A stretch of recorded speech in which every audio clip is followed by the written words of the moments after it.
ರಾಯಚೂರು ಸಿರವಾರ ತಾಲೂಕಿನ ಉಕ್ರಾಣಿ ಗ್ರಾಮದಲ್ಲಿ ಯುವತಿ ಅಶ್ವಿನಿ ಎಂಬುವವರ ಮೇಲೆ ನಡೆದಂತಹ ಅತ್ಯಾಚಾರ ಹಾಗೂ ಭೀಕರ ಕೊಲೆ ಪ್ರಕರಣವನ್ನು ಖಂಡಿಸಿ ವಿವಿಧ ಕನ್ನಡಪರ ಸಂಘಟನೆಗಳ ಪದಾಧಿಕಾರಿಗಳು ಮಾನ್ವಿ ತಹಸೀಲ್ದಾರ್ ಮೂಲಕ ರಾಜ್ಯ ಸರ್ಕಾರಕ್ಕೆ ಮನವಿ ಪತ್ರ ಸಲ್ಲಿಸಿದ್ದಾರೆ.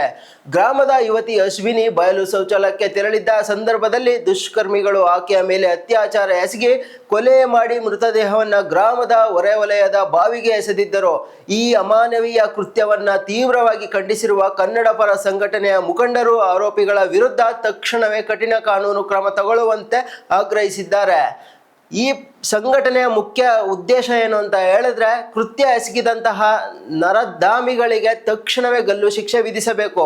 ವಿದೇಶಗಳಲ್ಲಿ ಯಾವ ರೀತಿ ಮಾದರಿಯಲ್ಲಿದೆ ಅತ್ಯಾಚಾರಿಗಳ ವಿರುದ್ಧ ಅತ್ಯಂತ ಕಠಿಣ ಕಾನೂನು ಕ್ರಮಗಳನ್ನು ನಮ್ಮ ದೇಶದಲ್ಲೂ ಕೂಡ ಜಾರಿಗೆ ತರಬೇಕು. ಅಪರಾಧಿಗಳಿಗೆ ಕಾನೂನಡಿಯಲ್ಲಿ ಗಲ್ಲು ಶಿಕ್ಷೆ ನೀಡಬೇಕು, ಇಲ್ಲವೇ ತಕ್ಷಣ ಅವರನ್ನ ಸ್ಥಳದಲ್ಲೇ ಎನ್ಕೌಂಟರ್ ಮಾಡಬೇಕು ಎಂಬ ಒತ್ತಾಯವನ್ನ ಹೇರಿದ್ದಾರೆ. ಸಂತ್ರಸ್ತ ಕುಟುಂಬಕ್ಕೆ ಸೂಕ್ತ ನ್ಯಾಯ ಸಿಗದಿದ್ದರೆ ಮತ್ತು ಅಪರಾಧಿಗಳಿಗೆ ಕಠಿಣ ಶಿಕ್ಷೆಯಾಗದಿದ್ದರೆ ಮುಂಬರುವ ದಿನಗಳಲ್ಲಿ ಕನ್ನಡ ಪರ ಸಂಘಟನೆಗಳ ವತಿಯಿಂದ ರಾಜ್ಯಾದ್ಯಂತ ಉಗ್ರ ಹೋರಾಟ ರೂಪಿಸುವುದಾಗಿ ಎಚ್ಚರಿಕೆಯನ್ನು ನೀಡಿದ್ದಾರೆ. ಇವತ್ತು ಮಾನ್ವಿ ತಾಲೂಕಿನಲ್ಲಿ ನಾವು ಇದೀವು, ಬೇರೆ ಬೇರೆ ರಾಜ್ಯದಲ್ಲಿ ಇದೀವಿ ಅಂತ ನಮಗೆ ಭಾಸ ಆಗ್ತಾ ಇದೆ. ಈ ಒಂದು ಸಿರವಾರ ತಾಲೂಕಿನ ಒಂದು ಗ್ರಾಮದಲ್ಲಿ, ಉಕ್ರಾಣಿ ಗ್ರಾಮದಲ್ಲಿ ಏನು ಬಾಲಕಿ ಒಂದು ವಿದ್ಯಾರ್ಥಿಯ ಮೇಲೆ, ಒಂದು ಹೆಣ್ಣುಮಗಳ ಮೇಲೆ ಅತ್ಯಾಚಾರ ಮಾಡಿ 4-5 ಜನಗಳು ಅವರ ಒಂದು ಶವವನ್ನು ಬಾವಿಯಲ್ಲಿ ಬಿಸಾಕ್ತಾರೆ. ಎಂಥ ಕ್ರೂರ ಮನುಷ್ಯತ್ವ ಇದೆ ಇವತ್ತು ಸಮಾಜದಲ್ಲಿ ಅಂತ ಹೇಳಿದರೆ ನಮ್ಮ ನಾಚಿಕೆಗೇಡಿನ ಸಂಗತಿ ಅಂತ ನಾವು ಹೇಳಬೇಕಾಗ್ತಾ ಇದೆ. ಇವತ್ತು ನಾವು ಒಂದು ನಮ್ಮ ಕರ್ನಾಟಕದಲ್ಲಿದ್ದೀವೋ ಬೇರೆ ದೇಶದಲ್ಲಿದ್ದೀವಿ ಅಂತ ನಮಗೆ ಅನ್ನಿಸ್ತಾ ಇದೆ. ನಮ್ಮ ಭಾರತ ದೇಶ ಬಹು ವಿವಿಧತೆಯಲ್ಲಿ ಏಕತೆಯನ್ನು ಹೊಂದಿರತಕ್ಕಂಥ ರಾಷ್ಟ್ರ. ಎಲ್ಲ ಜಾತಿ ಜನಾಂಗದವರು ಒಗ್ಗೂಡಿಕೊಂಡಿರ್ತಕ್ಕಂಥ ನಮ್ಮ ರಾಷ್ಟ್ರ ಇವತ್ತು ಯಾವ ಮಟ್ಟಿಗೆ ಬಂದು ನಿಂತಿದೆ ಅಂತ ಹೇಳಿದರೆ ನಮಗೆ ನಾಚಿಕೆ ಆಗ್ತಾ ಇದೆ ಬಂಧುಗಳು.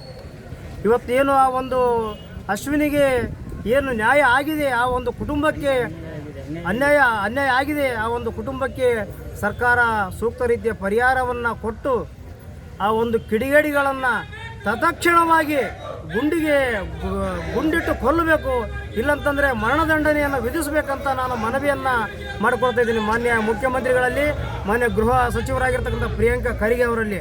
ಮಾನ್ಯ ಪ್ರಿಯಾಂಕಾ ಖರ್ಗೆ ಸಾಹೇಬರು ಹೇಳ್ತಾರೆ, ಇವತ್ತು ಬರೀ ಸಂಘ ಸಂಸ್ಥೆಗಳನ್ನು ಇಟ್ಕೊಂಡು ನೀವು ಮಾತಾಡೋದಲ್ಲ ಸಾಹೇಬ್ರಿ, ಇವತ್ತು ಸಮಾಜದಲ್ಲಿ ಏನಿದೆ ಮಹಿಳೆಯರಿಗೆ ಸುರಕ್ಷತೆ ಇಲ್ಲ, ಇವತ್ತು ತಿರುಗಾಡೋದಕ್ಕೆ ಸುರಕ್ಷತೆ ಇಲ್ಲ ಅಂತಂದರೆ ತಾವು ಯಾವ ರೀತಿಯಾಗಿ ತಾವು ಗೃಹ ಇಲಾಖೆಯನ್ನು ನಿಭಾಯಿಸ್ತಾ ಇದ್ದೀರಾ?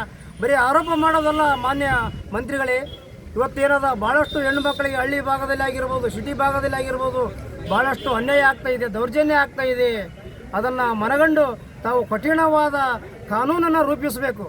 ಯಾವುದೇ ತಮಗೆ ಅನ್ಯಾಯ ಆಗಿತ್ತಪ್ಪ ಅಂತಂದರೆ ರಾತ್ರೋರಾತ್ರಿ ತಾವೆಲ್ಲ ಜಡ್ಜ್ ಮನೆಗೆ ಹೋಗ್ತೀರಿ, ಹೋಗಿ ನಮಗೆ ನ್ಯಾಯ ಕೊಡಂತ ಕೇಳಿದ್ರೆ ನಿಮ್ಮ ಯೋಗ್ಯತೆಗೆ ರಾಜಕಾರಣವನ್ನು ಬಿಡ್ರಿ. ಮೊದಲು ಸಮಾಜದಲ್ಲಿರ್ತಕ್ಕಂಥ ಜನರನ್ನು ಒಕ್ಕೂಡಿಕೊಂಡು ಸಮಾಜದಲ್ಲಿರ್ತಕ್ಕಂಥ ಇದನ್ನು ಕಠಿಣ ಕಾನೂನುಗಳನ್ನು ತೊಗೊಂಬಂದವರು ಕಲ್ರಿ ಫಸ್ಟು ಅಂತ ಹೇಳಿ, ಮಹಿಳೆಯರಿಗೆ ಸುರಕ್ಷಿತ ಆಗಿರ್ತಕ್ಕಂಥ ಕಠಿಣ ಕಾನೂನು ತೊಗೊಂಬರ್ರಿ. ಈ ಒಂದು ಕಾನೂನೊಂದು ಹಿಡ್ಕೊಂಡು ಸಮ್ಮತಿಗೆ ತಪ್ಪು ಮಾಡೋರ ಸಮ್ಮತಿಗೆ ಆ ಒಂದು ಕಾನೂನನ್ನು ನೋಡಿ ಅವರು ಅಂಜಿಕೆ ಏನದ ಆ ಒಂದು ತಪ್ಪನ್ನು ಮಾಡೋಕ್ಕಾಗಲ್ಲ. ಅದಕ್ಕೋಸ್ಕರ